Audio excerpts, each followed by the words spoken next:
여러분 안녕하십니까? 위클리 뉴스입니다. 아산 무궁화 축구단이 지역 학교를 찾아 축구 교실을 여는 재능 기부 활동을 벌이고 있습니다.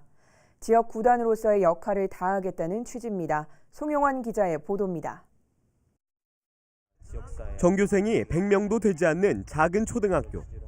운동장에서 시끌벅적 축구 한 판이 벌어졌습니다. 그런데 유독 눈에 띄는 두 사람. 아산 무궁화 프로축구단 소속 박성우, 양태렬 선수입니다. 아산 무궁화는 2017년 창단 때부터 사회공헌 활동의 하나로 비타민 스쿨을 운영하고 있습니다. 선수들이 지역 초중고교를 방문해 축구 교실을 여는 것으로 지금까지 200회 넘게 진행됐습니다. 아이들이랑 재밌게 놀고 가자는 마음으로 와가지고 되게 같이 축구도 하면서 되게 기분도 좋고 되게 뜻깊었던 시간이었던 것 같습니다. 프로 선수들과 함께 축구 경기를 하는 좀처럼 쉽지 않은 기회. 아이들의 반응도 좋습니다.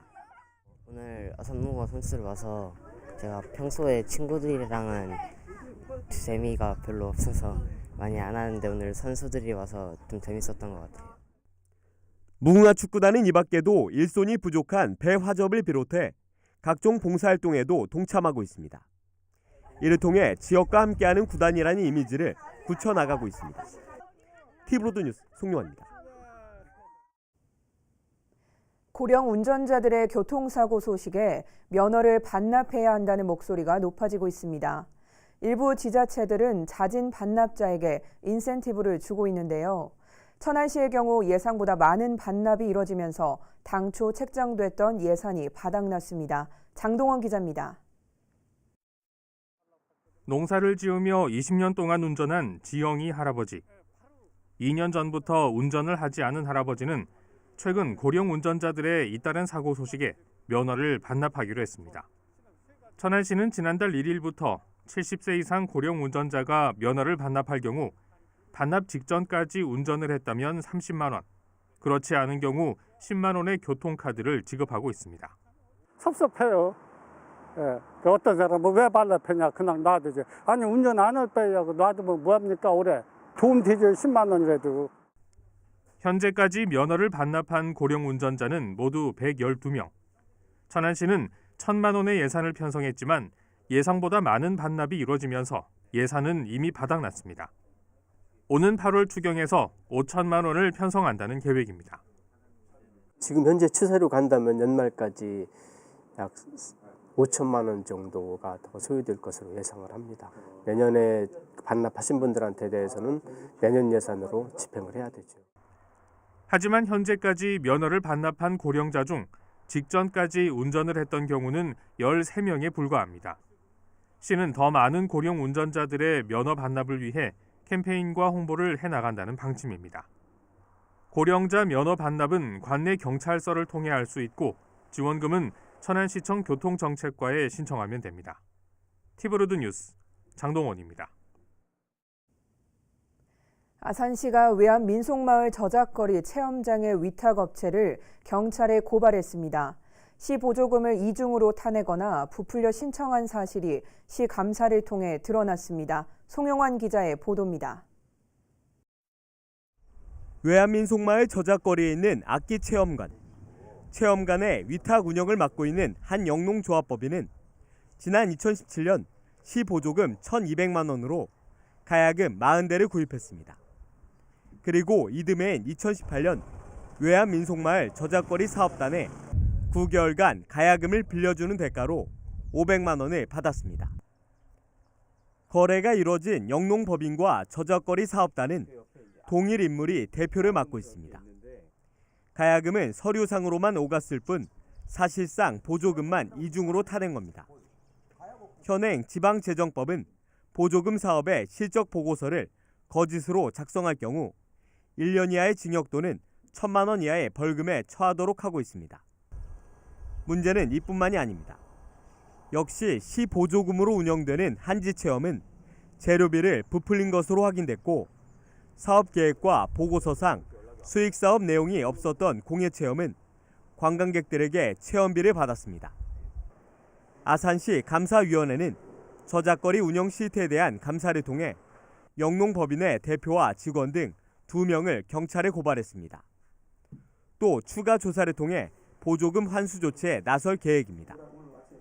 지도 감독을 소홀히 한 담당 공무원 역시 책임을 면치 못할 것으로 보입니다.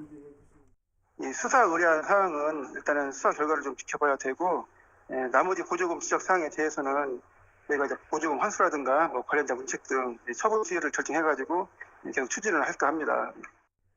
이에 대해 영농법인 대표는 일부 서류 처리가 잘못됐을 뿐 고발 조치는 억울하다는 입장입니다. 또 문제가 된 보조금은 체험장 운영비로 사용했고 개인적으로 유용하진 않았다고 해명했습니다. 한편 이번 일로 저작거리 체험장은 운영이 중단됐습니다. 누구보다 저작거리 활성화에 앞장서야 할 사람들이 오히려 찬물이 끼얹은 셈이 됐습니다. 티브로드 뉴스 송용환입니다. 일본의 한 가문이 100년 동안 우리 독립선언서를 간직해오다 기증했다는 소식 전해드렸는데요. 침략에 대한 죄책감을 느끼며 선언서를 지켜온 일본인 3대 이야기 영상으로 꾸몄습니다.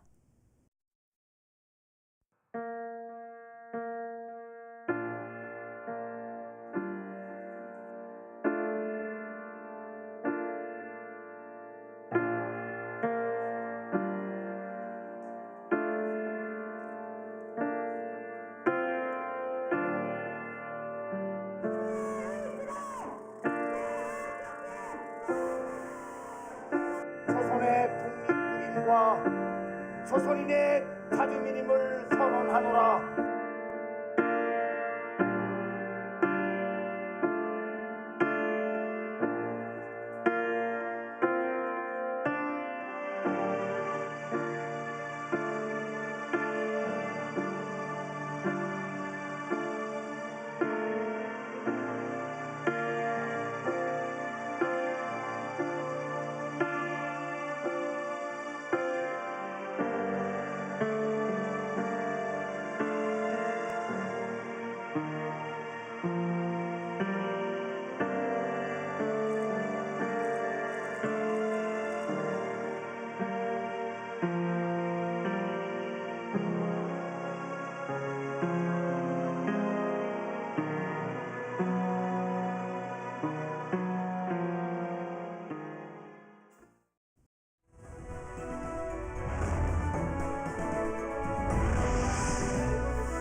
정부의 신재생 에너지 비중 확대 계획에 발맞춰 세종시 신도시에서도 다양한 정책이 추진되고 있는데요.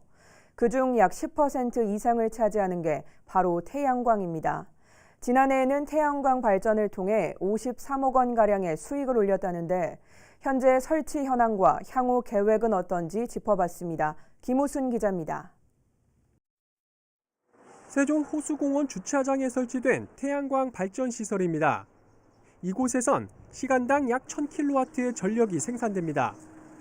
또 세종과 대전을 잇는 자전거 도로에 설치된 발전 시설에선 약 1900kW의 전력이 만들어집니다. 이처럼 세종시 신도시에 설치된 8곳의 상업용 태양광 발전 시설과 공동주택 등 자가용 태양광 시설에서 생산되는 전체 전기 용량은 시간당 28.2MW, 이를 통해 지난해엔 연간 53억 원어치의 전력 판매 수익을 올렸습니다. 이는 4인 가족을 기준으로 약 10,000가구가 1년 동안 사용할 수 있는 전력량입니다. 주차장이나 자전거 도로 등 놀고 있는 공공 유휴부지가 신재생에너지를 생산하는 발전소가 되고 있는 셈입니다. 공간 활용과 도시 경관 등을 감안하여 주로 도로시설, 배수지, 건물 옥상, 그리고 대형 주차장 등을 설치 부지로 활용하고 있으며 공공유휴 부지를 대상으로 다양한 제한사업 공모를 시행하고 있습니다. 당장 올해도 수목원과 중앙공원 주차장 부지를 대상으로 2MW 규모의 태양광 발전 공모 사업을 추진합니다. 특히 제한 공모를 실시함으로써 주변 경관과 어울리는 디자인 설계는 물론 전기 자동차 충전 기능 등 주민 편의 시설을 함께 설치하는 방안을 모색 중입니다. 중앙공원 주차장과 국립세종수목원 주차장이 서로 이렇게 붙어 있습니다. 따라서 세종수목원 관련 기관인 산림청과도 이미 협의를 마쳤고요. 이미 서로 통합하여 추진하기로 결정하였습니다. 한편 행복청은 오는 2030년까지 전체 에너지 소비량의 25%를 신재생에너지로 대체한다는 계획으로 태양광뿐 아니라 연료전지와 바이오 에너지 도입 등을 적극 추진하겠다고 밝혔습니다. TV로드뉴스 김우순입니다. 세종시 으뜸초등학교 정문 앞이 등하교 시간마다 통학 차량들로 북새통을 이루고 있습니다.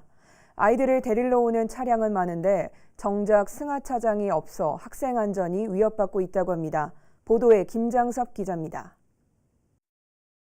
세종시 으뜸초등학교 정문입니다.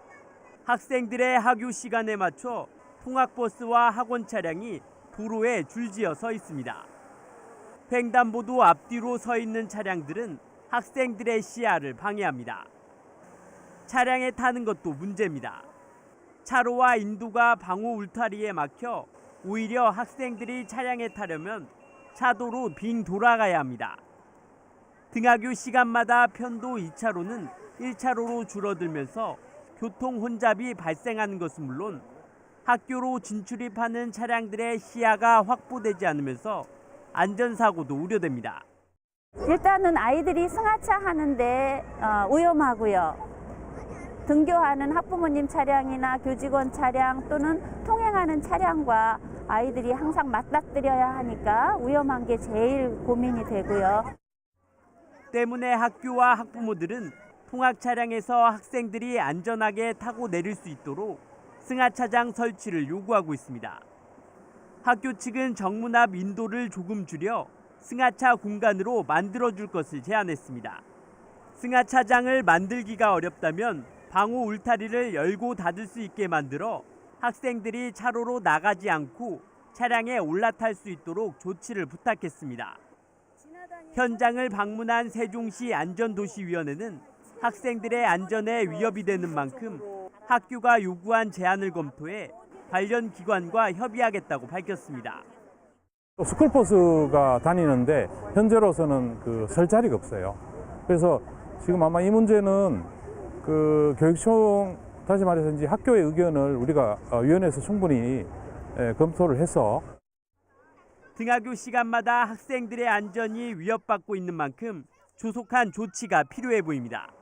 TV로드뉴스 김장섭입니다.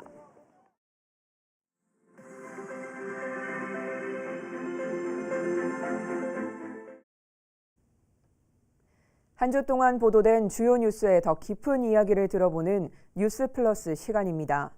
지난 28일 최근 농촌 지역에 늘어나고 있는 영농 폐기물 공동 집화장에 대한 문제를 짚어봤는데요. 관련 보도 먼저 보시겠습니다. 세종시 소정면의 한 영농 폐기물 공동 집화장입니다. 집화장 크기보다 훨씬 큰 폐기물 더미가 집화장 옆에 가득 쌓여 있습니다. 영농 폐기물뿐만 아니라 폐농기계와 일반 생활 쓰레기도 뒤섞여 있습니다. 이렇게 공동 집화장이 조성되어 있지만 정작 이곳엔 빨래가 널려 있고 영농 폐기물은 바로 옆 공터에 이렇게 산더미처럼 쌓여 있습니다. 또 다른 공동 집화장. 앞선 곳보다 상황은 비교적 양호하지만 폐기물 관리가 제대로 이루어지지 않는 것 마찬가지입니다. 얼마나 오랫동안 수거해 가지 않았는지 폐기물을 담은 마대자루가 이렇게 사가 으스러질 정도입니다. 농약 빈병은 마대에 담아버리거나 수거함에 따로 배출하도록 되어 있지만 폐비닐과 함께 섞여 있기 십상입니다. 폐기물은 집화장을 넘쳐 흐르고 고물이 된 창호는 물론 썩은 농작물까지 온갖 쓰레기가 난무합니다. 아무튼 버리는 사람은 그냥 지나가다도 버리고 저기서 거기다도 버리고 동네 사람도 갖다 버리는데 아주 시급해 죽겠어요. 우리 집 가는 길인데 냄새도 나고 그러잖아요, 사실. 이렇게 분리배출이 제대로 이루어지지 않은 폐기물은 수거를 거부당하기도 합니다. 그 비닐이나 뭘 덜어야지 좀 가져올 수가 있는데 그게 완전히 쓰레기장이 돼버린 거예요. 거기 이제 이런 여러 가지들이 다 들어가 있다 보니까 저희들이 이제 수거해오기가 좀 어려워지게 된 거예요. 일부 공동집화장은 설치 장소 선정이 적절하지 못하다는 지적도 있습니다. 하천이나 농경지와 인접해 있는 곳이 많아 집중호우가 내릴 경우 자칫 2차 피해가 발생할 수 있다는 겁니다. 비가 오면 방치된 살충제나 농약병이 잔여물이 땅으로 스며들기 때문에 집화장 인근에서 농사가 이루어지는 것은 안전한 먹거리의 위험 요소로 보여집니다. 이에 대해 세종시 관계자는 마을별 이장 등을 중심으로 배출 요령 교육을 실시하고 수거 집중 기간에 인력과 장비를 투입해 신속히 수거업체에 인계될 수 있도록 하겠다고 밝혔습니다. 영농 폐기물의 효과적인 수거와 재활용률을 높이기 위해 설치되고 있는 공동집화장. 제대로 된 관리 방안에 대한 고민도 필요해 보입니다. 티브로드 뉴스 김우순입니다. 네, 이 소식 취재한 김우순 기자 나와 있습니다. 앞서 영상을 통해 보니까 어떤 곳은 관리가 전혀 되지 않고 있는 것 같습니다. 눈으로 본 실제 상황은 어떤가요? 네, 현재 세종시에는 읍면 지역에 모두 30곳의 영농 폐기물 공동 집화장이 조성이 되어 있는데요. 제가 이 중 5군데를 직접 돌아다녀 봤습니다. 네. 그중 가장 첫 번째로 갔던 소정면의 한 집화장이 화면에서 보듯이 상황이 가장 심각했는데요. 공동 집화장이라는 이름이 무색하게 느껴질 정도였습니다. 보통 공동 집화장은 일정 공간에 철조망을 둘러쳐 놓고 그 안에 버리게끔 되어 있는데 이곳은 오히려 주변에 폐기물을 버리면서 산처럼 쌓인 모습을 볼 수 있었습니다. 과연 그동안 한 번이라도 수거를 했을까 하는 의문이 들 정도였는데요.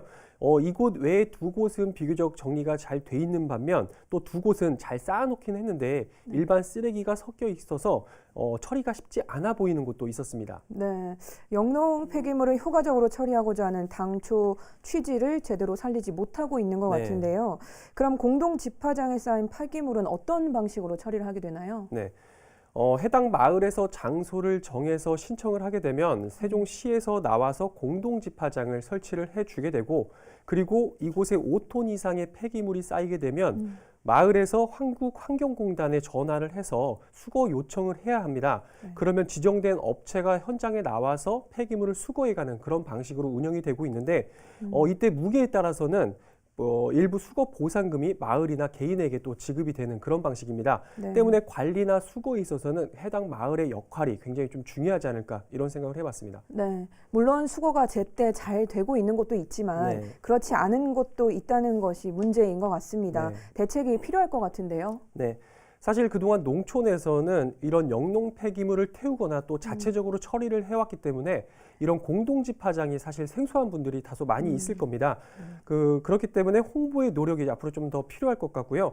관리에 있어서도 이곳을 일반 쓰레기장처럼 생각하시는 분들이 있기 때문에 이런 분들에 대한 교육이 또 추가로 이루어져야 되지 않을까 하는 생각을 해봤는데 이 문제를 최초에 제기했던 세종시의회 이윤희 의원의 주장을 직접 들어보도록 하겠습니다. 네. 공동집화장을 관리하는 이장 및 소유주를 대상으로 주거적인 교육을 시행하고 매뉴얼을 제공하며 배출 요령에 대한 게시판을 크게 제작 후 부착해 주시기 바랍니다. 네, 또 마을에만 맡겨놓을 것이 아니라 또 시에서 집중 수거 기간과 같은 이런 좀 별도의 방식으로 운영을 해서 수거업체에 인계될 수 있도록 하는 그런 노력들이 또 뒤따라야 되지 않을까 그런 생각이 듭니다. 네, 보도를 또 보다 보니까 또 하나 걱정되는 것이 바로 공동 집화장 관리가 제대로 이루어지지 않으면서 자칫 또 2차 피해가 이루어질 수 있다는 점 아닐까 싶은데요. 어떤 대책이 나와야 될까요? 공동 집화장 대부분이 주로 이제 마을에서 가까운 놀고 있는 곳에 이제 이렇게 설치가 되다 보니까 주로 소하천이나 또 논과 같은 농경지 주변에 설치가 되고 있는 경우가 많았거든요. 그러다 보니까 자칫 잘 관리가 되지 않을 경우엔 이런 농약 성분들이 흘러 들어갈 수도 있는 이런 위험 요소가 다소 다분해 보였습니다. 때문에 현재 설치되어 있는 공동 집화장의 위치를 앞으로 좀 재조정을 한다든가 앞으로 추가로 설치할 경우에는 이런 요소들을 잘 감안해서 설치할 필요가 있겠다 이런 생각을 했고 참고로 세종시에는 올해 10곳의 공동 집화장이 추가로 조성될 계획이 있습니다. 네, 그동안 농촌에 좀 골칫거리로 여겨졌던 영농 폐기물의 효율적인 관리와 재활용을 위해서 반드시 또 필요한 시설이는 분명해 보이는 것 같습니다. 앞으로도 제대로 된 관리나 수거 방안 마련돼야 하지 않을까 싶습니다. 지금까지 김우순 기자였습니다. 만들어진 지 1년이 조금 넘은 세종시의 한 육교에 균열이 발생하면서 통행이 차단됐습니다. 학생들의 통학로로 이용되던 터라 불편이 커지고 있는데요. LH는 인근 주상복합 건설공사 때문인 것으로 보고 정밀 진단에 들어갔습니다. 보도에 김장섭 기자입니다. 가재마을 구단지와 어진중학교를 잇는 보행 육교입니다. 만들어진 지 1년이 조금 넘은 육교 바닥이 쩍쩍 갈라졌습니다. 곳곳에 균열이 발생하면서 지난달 말부터는 아예 통행이 차단됐습니다. 보시는 것처럼 한 달이 넘도록 보행 육교가 가로막히면서 학생들이 통학에 불편을 겪고 있습니다. 돌아가야 하는 것도 문제지만 안전이 더 걱정입니다. 그러니까 안전하잖아요. 강 건너니까 여기가 공사도 하고 그러니까 그래서 일로 다니는 걸 더 좋아하시는데 좀 위험하다고 일로 가지 말라고 옛날에도 하셨었는데 지금 여기로 다녀야 돼가지고 조금 불편해요. 균열이 발생한 원인은 인근 주상복합 건설공사 때문으로 추정되고 있습니다. LH 세종특별본부는 건설 현장의 흙막이 공사로 주변 지반이 교란되면서 육교에도 영향을 준 것으로 보고 있습니다. 이에 따라 정확한 원인을 파악하기 위해 안전진단 용역에 들어갔습니다. 아울러 협의를 통해 건설사가 흙막이 공사가 끝날 때까지 육교에 대한 안전점검을 지속적으로 진행하고 최종 용역 결과에 따라 보수 보강하도록 조치했습니다. 다만 학생들과 주민들의 통행 불편이 이어지고 있는 만큼 통행이 가능할 수 있도록 임시 보수 공사를 먼저 진행하기로 했습니다. 보수가 완료되면 6월 첫째 주에는 통행이 가능할 것으로 보입니다. TV로드 뉴스 김장섭입니다. 이상으로 뉴스를 마칩니다. 시청해주신 여러분 고맙습니다.